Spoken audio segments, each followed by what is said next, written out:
এটা হচ্ছে রূপচাঁদা, অরিজিনাল রূপচাঁদা। দেখেন, এটা আমরা 125 গ্রাম বিক্রি করতেছি আপনার, 125 গ্রাম প্যাক। এটা রূপচাঁদা হচ্ছে মাঝারি সাইজ, এটা হচ্ছে মাঝারি সাইজ। আর বিগ সাইজ রূপচাঁদা যেটা, এটা আমাদের প্যাক সাইজ হচ্ছে 250 গ্রাম, এটা হলো বিগ সাইজ। এখানে দেখেন আপনার বড় তিনটা মাছ, এখানে 3 পিস মাছ আছে। প্রত্যেকটা মাছ কাঁচা অবস্থায় 400 গ্রাম আপ ছিল। রূপচাঁদা মাছ আমরা 1 কেজি 250 গ্রাম শুকানোর পর আমরা কিন্তু 250 গ্রাম পাচ্ছি, বড় সাইজ। আর আমরা যে এখানে আমরা 1.5 কেজি মানে 1 কেজি 500 গ্রাম শুকানোর পর আমরা পাই 250 গ্রাম।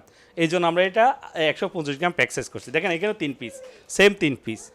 এটা আপনার কাঁচা ছিল আপনার 200 গ্রাম আপ প্রত্যেকটা মাছ। এর ফলে দেখেন এটা হচ্ছে পোয়া মাছ বলে, পোয়া শুটকি, মানে আপনার লাল পোয়া বলে অনেকে। এখানে দেখেন আমরা এখানে হলো 1টা 2টা 3টা 4টা মাছ, 4টা মাছ শুকানোর পর আমরা এখানে পাইছি আপনার 200 গ্রাম। কিন্তু কাঁচা অবস্থায় এখানে মাছগুলো কাঁচা ছিল আপনার 4টা গ্রাম, 1 কেজি 300 গ্রামের উপরে ছিল। এখানে দেখেন প্রত্যেকটা মাছের মাথা ফেলে দেওয়া, এই দেখেন মাথার লেস কোনো কিছু আমরা রাখি না, এগুলো ফেলে দিছি। এরপরে এখানে আছে রিবন ফিশ, যেটা আমরা বলি সুরি মাছ। দেখেন সুরি মাছ, এটা হচ্ছে মাঝারি সাইজ। এটা মাঝারি সাইজ ছুরিটা, এটা আমরা 200 গ্রাম বিক্রি করতেছি আমরা 400 টাকা। আর আরেকটা মাছ আছে আমাদের সুরমা মাছ, যেটা এখানে মানে স্থানীয় নাম হচ্ছে আপনার, ওরা বলে মাইটিয়া, জাতি মাইটিয়া। এ দেখেন সুরমা মাছ, অনলি 200 গ্রাম প্যাকেট করা আমাদের। এখানে কোনো হাড় নাই, দেখেন এখানে কোনো মাথা হাড় লেস কিছু আমরা রাখি না, পিওর মাংসগুলো এখানে আমরা দিচ্ছি 200 গ্রামের প্যাকেট, অনলি আমরা 600 টাকা এখানে আমাদের শোরুমে বিক্রি করতেছি। আর আমাদের আরও কিছু মাছ আছে, যেমন মলা মাছ, সামুদ্রিক মলা। সামুদ্রিক মলা আমাদের মিষ্টি ফানে যে মলাগুলো পাওয়া যায়, এই মলাগুলো কিন্তু খেতে একটু তিতা লাগে, তিতকুটি লাগে, যদি আপনার মাথাটা তিতা লাগে। কিন্তু সামুদ্রিক মলা সবচেয়ে ভালো বৈশিষ্ট্য হচ্ছে এটা তিতা লাগে না। এগুলো কিন্তু আপনি একটু যদি আপনি আগুনে মানে হালকা আগুনে আপনি ভেজে নেন, কাঁচাও খাওয়া যায়। এত টেস্টি মাছ এবং প্রোটিনের পরিমাণ অনেক বেশি এই মলাতে। আরেকটা মাছ আছে আপনি দেখেন, এখানে আমরা বলে থাকি বাঁশপাতা, যেটা বলে আমরা ফাইসিয়া। এটা হচ্ছে সবচেয়ে টেস্ট হচ্ছে আপনার এই মাছটা ভর্তার জন্য। আমরা ওই চেপা কিন্তু আমাদের দেশে দুইটাভাবে তৈরি, একটা পুঁটি মাছের চেপা তৈরি হয়, আরেকটা হলো এই মাছ দিয়ে, মানে ফাইসা মাছ দিয়ে। বাঁশপাতা, এখানে আমরা বলি বাঁশপাতা, আমরা বাংলাদেশে অনেকে বাঁশপাতা নামে চিনেন। এটা বাঁশপাতা, এটা আমরা সাধারণত এখানে ফাইসা বলে থাকি, স্থানীয় নাম কক্সবাজারে। এই মাছটা আপনার খুব টেস্ট এবং ভর্তা খাওয়ার জন্য সবচেয়ে উপযোগী। একটা মাছ দিয়ে আপনি অনেকগুলো ভর্তা তৈরি করতে পারবেন। এই মাছটা আমরা 100 গ্রাম প্যাক সাইজ, 100 গ্রাম প্যাকেট আমরা বিক্রি করতেছি এখানে 75 টাকা, মানে আমাদের শোরুমে। আর আপনি যদি স্বপ্ন থেকে কিনেন, এখান থেকে আপনি 20% আমাদের থেকে রেট বেশি, যেহেতু ওদের কস্টিং বেশি, ট্রান্সপোর্টেশন খরচ আছে, ওদের শোরুমের ভাড়া বেশি এবং ইলেকট্রিসিটি চার্জ বেশি, ওদের স্টাফ স্যালারি বেশি। শুধু আমাদের শোরুমে আমরা মানে একটু কম দামে বিক্রি করি, যেটা আমাদের নিজস্ব প্রোডাক্ট, নিজস্ব আমাদের এখানে কেরিং খরচ কম।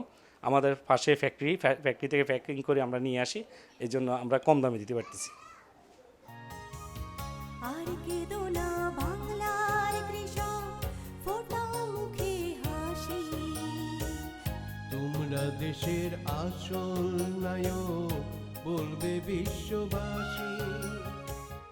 আর কেঁদো না বাংলার কৃষক, ফোটাও মুখে হাসি। তোমরা দেশের আসল নায়ক, বলবে বিশ্ববাসী। ধান গম পাট দুধ ডিম মাংস পুষ্টি, সবজি ফলমূল আমিষ সৃষ্টি।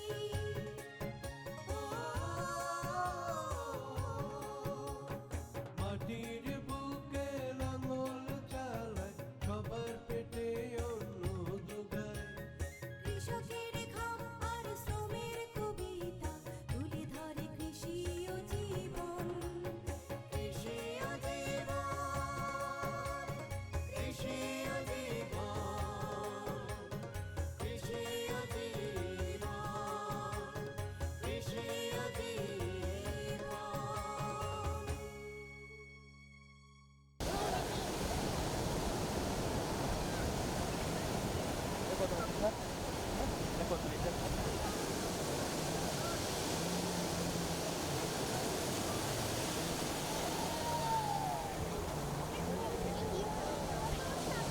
আপনারা এই অর্গানিকটা চিন্তা ভাবনা করলেন কেন, বা কিভাবে আমাদের মাথায় আসলো এবং কিভাবে শুরু করলেন, একটু বলেন তো আমাদেরকে। আমি যখন বিদেশে ছিলাম, বিদেশে কাজ করি, মানে যখন রিসার্চে ছিলাম আমি, তখন আমরা তো অর্গানিক প্রোডাক্ট নিয়ে কাজ করতাম। শুধু অর্গানিক প্রোডাক্ট তৈরি করা থেকে শুরু করে এবং ভোক্তা পর্যন্ত পৌঁছানো পর্যন্ত কিভাবে কাজ করতে হয় এগুলো আমরা বিদেশ থেকে শিখছি। আর যখন আমি বাংলাদেশে আসি, আসার পরে দেখি আমাদের উপকূলীয় অঞ্চলের প্রচুর ক্যান্সারের পেশেন্ট।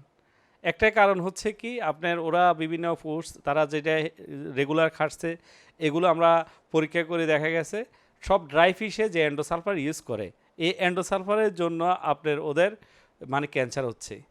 এই রিপোর্টটা আপনারা হয়তো দেখলে জানবেন, অথবা বাংলাদেশ ক্যান্সার যে ইনস্টিটিউট আছে এখানে জমা আছে রিপোর্টগুলো, ওইটা দেখলে আপনারা বুঝতে পারবেন। তখন আসলে আমাদের দেশে যে শুটকি প্রোডাকশন হয় ট্রেডিশনাল পদ্ধতিতে, এটা মানে কেউ কখনো হাইজিনিক মেনটেন করে নাই। এবং সবচেয়ে মানে আমাদের দেশে যে খাদ্যপণ্যগুলো উৎপাদন হচ্ছে, সবচেয়ে মানে করুণ অবস্থায় আছে আপনার ড্রাই ফিশটা। এখন ড্রাই ফিশে নিয়ে গভর্নমেন্টও কখনো চিন্তা করে না আসলে এটার মধ্যে এত পরিমাণ কীটনাশক ব্যবহার করা হচ্ছে, অনেকে বলে ডিডিটি ব্যবহার করা হচ্ছে, এন্ডোসালফার ব্যবহার করা হচ্ছে। এখন আমরা যারা উপকূলীয় অঞ্চলে যেখানে শুটকি পল্লীগুলো আছে, ওরা কিন্তু নিরুপায়। এখন বিষ ছাড়া ওরা শুটকি শুকাইতে পারে না।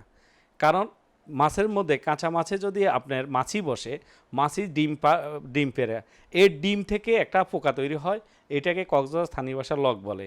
এই লকটা কাঁচা মাছটাকে এক রাত্রের মধ্যে আপনার পুরা মাছটা খেয়ে ফেলে, শুধু চামড়াটা থাকে আর কাঁটাটা থাকে।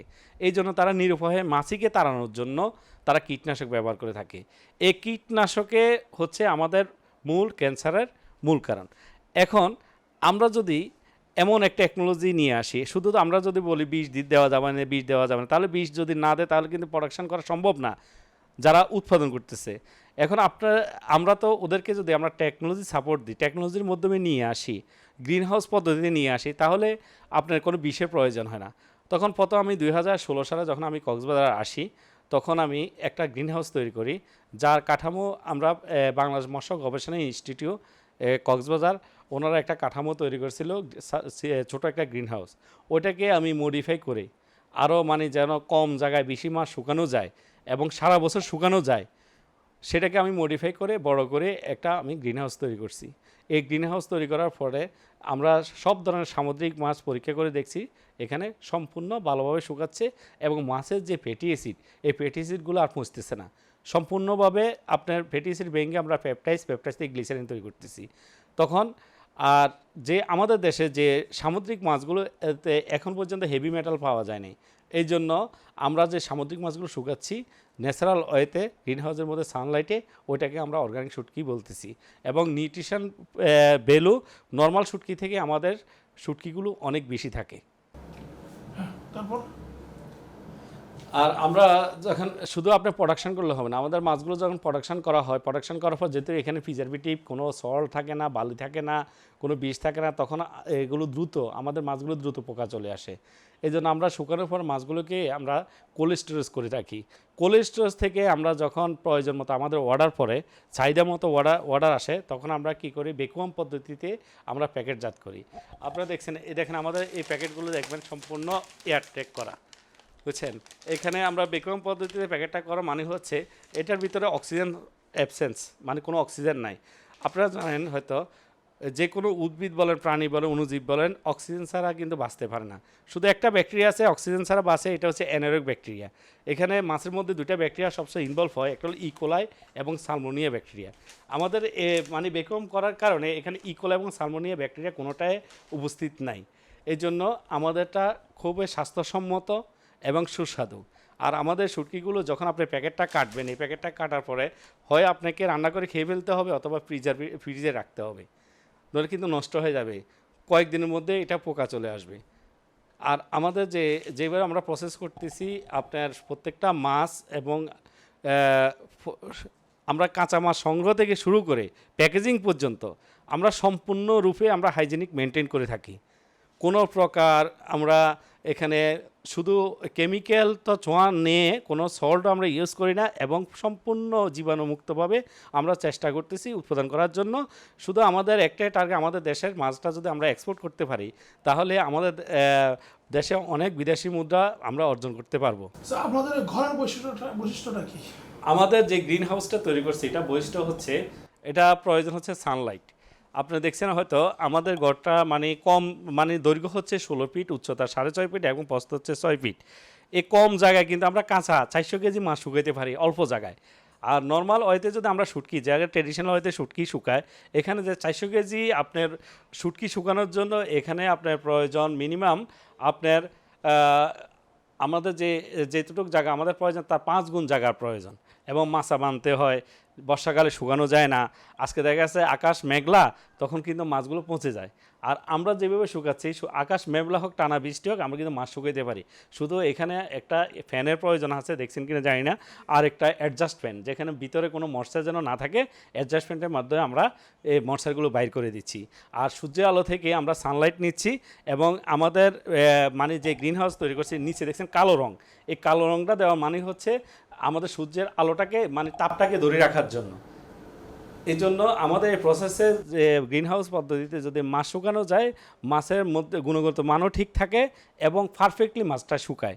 এবং মাছের যে আপনারা জানেন ফ্যাটি অ্যাসিডটা যদি আপনার মানে আস্তে আস্তে যদি না ভেঙে আপনি পেপটাইজ তৈরি না করেন, এবং পেপটাইজ থেকে গ্লিসারিন হয়, বুঝছেন।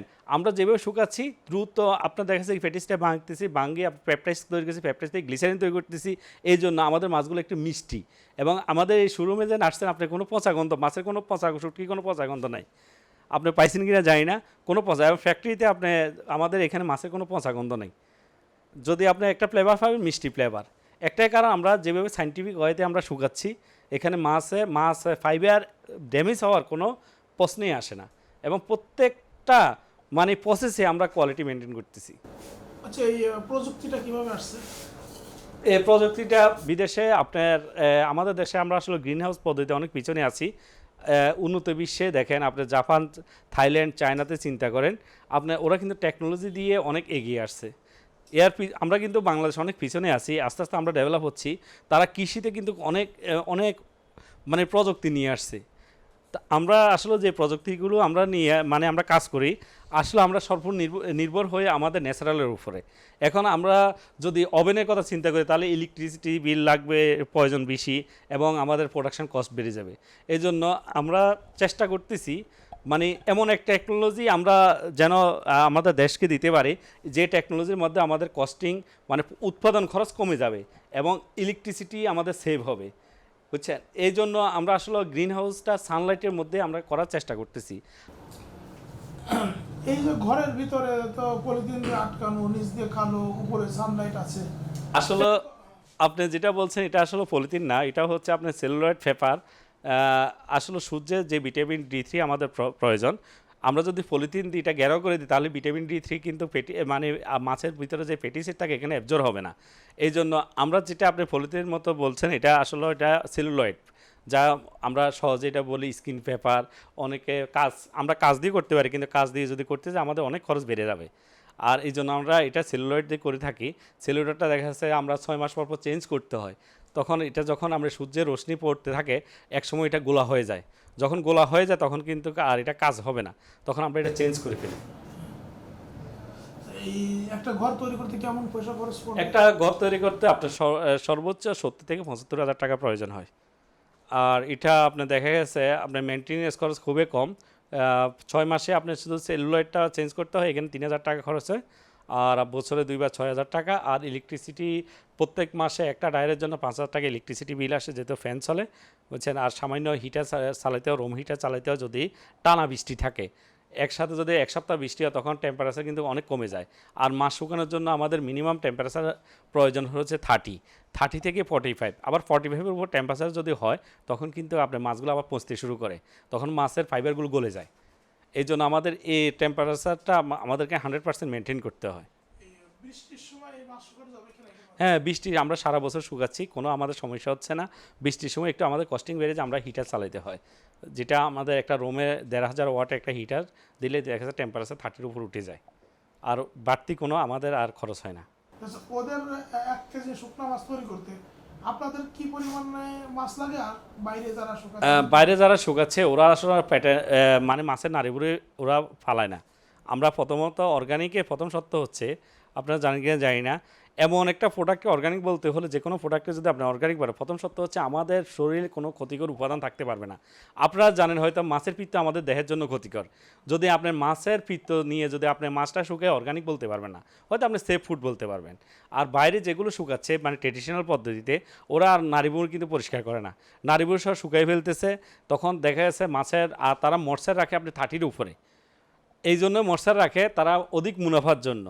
আর আমাদের যেহেতু আমরা প্যাকেটজাত করি, এই মাছটা যখন আমরা প্যাকেটে আনবো তখন মশলা যদি 10-এর উপরে থাকে তখন কিন্তু আপনি দেখা গেছে আপনি এখানে ফাঙ্গাল চলে আসবে। আর যদি ফাঙ্গাল আসে তাহলে তো এই মাছকে খাবে না। আর ওদের মাছগুলো সবসময় বাইরে রাখে, প্যাকেট ছাড়া রাখে, এই জন্য ওদের মশলা 30-র উপরে ওরা রাখতে পারে। আর আরেকটা হচ্ছে ওরা সল্ট ইউজ করে, মানে মাছের ওয়েট বাড়ানোর জন্য। আর মাছগুলো ফাইবার কিন্তু স্পঞ্জের মতো, প্রত্যেকটা সামুদ্রিক মাছের ফাইবার কিন্তু স্পঞ্জের মতো। আপনার 1 কেজি মাছে 200 গ্রাম লবণ সে খাইতে পারে। যখন লবণ দিয়ে মাছগুলোকে 24 ঘন্টা রাখা হয় তখন মাছের ভিতরে যে পানিটা থাকে পানিটা অপসারিত হয়ে যায়, লবণটা জায়গা দখল করে নিয়ে যায়। এই জন্য তাদের 1 কেজি যেতটুক আর আমাদের অনলি 500 গ্রাম সেম। কিন্তু আমাদের ওয়েট কম, এই জন্যে আমরা যেহেতু সল্ট ইউজ করি না, আমরা এখানে কোনো বালি থাকে না, বিষ থাকে না, নাড়িবুড়ি থাকে না। এই জন্য আমাদের 200 গ্রাম লইট্টা মাছ মার্কেটে 400 গ্রাম লইট্টা মাছের সমান। আমাদের দেখা গেছে 1 কেজি ছুরি মাছ আমরা মানে কাঁচা 6 কেজি শুকাইলে আমরা 1 কেজি ছুরি মাছ পাই। আমরা নাড়িবুড়ি ফেলে দিচ্ছি, মাথা ফেলেছি, মাথা তো আর মানুষ খাচ্ছে না, লেজ তো আর মানুষ খাচ্ছে না, লেজও ফেলে দিচ্ছি। আর যখন আপনারা হয়তো আমাদেরকে প্রশ্ন করবে আপনারা কেন মাথা ফেলে দিচ্ছেন, এখন দেখেন যে জিনিসটা আমরা খাচ্ছি না, আমাদের ট্রান্সপোর্টেশন তো এই জিনিসটা চলতেছে। এখন যদি আমি ঢাকাতে অথবা আমি এক্সপোর্ট করি, মাথা সহ এক্সপোর্ট করলে দেখা যাচ্ছে আমার কন্টেনার মানে কন্টেনার মধ্যে মাথাই বেশি থাকবে, তখন মাছের পরিমাণটা কমে যাবে। এই জন্য আমরা লেজ মাথা সব ফেলে দিচ্ছি, ফেলে দিয়ে আমরা যেতটুকু খাওয়া উপযোগী এতটুকু আমরা প্যাকেটজাত করে আমরা এক্সপোর্ট করতেছি এবং আমাদের দেশে বিভিন্ন জায়গায় মানে আমাদের সুপার শপগুলোকে আমরা ডেলিভারি দিচ্ছি। আচ্ছা, আপনাদের মাছ রপ্তানি হচ্ছে কিনা, আবার ঢাকা শহরে কোনো রকম স্থায়ী কাস্টমার সম্পর্কে? আমাদের ঢাকায় কাস্টমার, আমাদের কিছু অনলাইন কোম্পানি আছে, আপনারা জানেন খাস ফুড আছে। আর আমাদের এক্সপোর্টের সবচেয়ে বড় বায়ার হচ্ছে আপনার বিজি গ্রুপ, যেটা অরিজিন অর্গানিক ড্রাই ফিশ নামে ওরা এক্সপোর্ট করতেছে। আর আমাদের ঢাকা যে আমাদের দেশে জানেন সবচেয়ে বড় মানে সুপার শপগুলোর মধ্যে হচ্ছে স্বপ্ন। আমরা ইনশাল্লাহ স্বপ্নতে আমরা অ্যাভেলেবেল মাছ দিচ্ছি। ঢাকা শহর এবং ঢাকার বাইরে যে ওদের শাখাগুলো আছে আমরা কন্টিনিউ ওদেরকে আমরা সাপ্লাই দিচ্ছি, সেম প্যাকেট সেম নামে। আমাদের এখানে যেরকম পিউরিটি অর্গানিক ড্রাই ফিশ যেভাবে আছে, purity organic dry fish same packet এবং সেম নাম আমরা ওদেরকে দিচ্ছি। আমরা চাচ্ছি আমাদের দেশে যারা সচেতন নাগরিক আছে তারা যেন মানে অনেকে আসলে ভালো প্রোডাক্ট খুঁজে কিন্তু পায় না। আমাদের দেশে এমনভাবে মার্কেটটা হয়েছে, আমরা চেষ্টা করতেছি যেন ভালো কাস্টমারগুলো সবাই আমাদের প্রোডাক্টগুলো পায়। যারা অর্গানিককে পছন্দ করে ওরা যেন আমাদের প্রোডাক্টগুলো ইজিলি পায়, আমরা সেই হিসেবে কাজ করতেছি।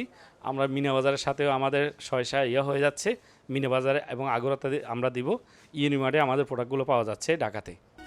তোমরা দেশের আসল নায়ক, বলবে বিশ্ববাসী।